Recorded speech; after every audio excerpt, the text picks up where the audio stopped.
اعوذ باللہ من الشیطان الرجیم بسم اللہ الرحمن الرحیم۔ ثواب پہنچانے کا طریقہ۔ پہلے درود شریف پڑھ لیں 5 بار یا 7 بار، جتنا بھی ہو سکے، چاہے 11 بار پڑھ لیں۔ پھر اس کے بعد آپ اللہ تعالیٰ سے دعا کریں، اے اللہ اس کلام پاک کا اجر و ثواب جناب رسول اللہ صلی اللہ علیہ وسلم کی پاک روح کو پہنچ کر آپ کی پاک بیوی، اہل بیت، تمام صحابہ کرام رضی اللہ عنہم اجمعین، خاص طور پر بدر کے شہیدوں، احد کے شہیدوں،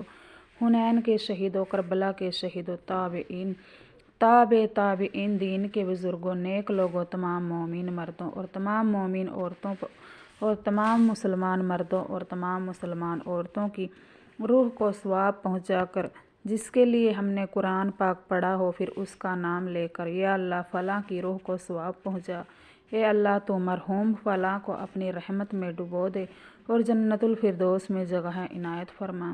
اور اس کے متعلقین رشتہ داروں اور گھر والوں کو صبر عطا فرما۔ اے اللہ اس قرآن کریم کے طفیل سے اور اس کے صدقے سے ہم سب کی مغفرت فرما، اور ہم سب کو اس کے پڑھنے اور اس پر عمل کرنے کی توفیق نصیب فرما، آمین۔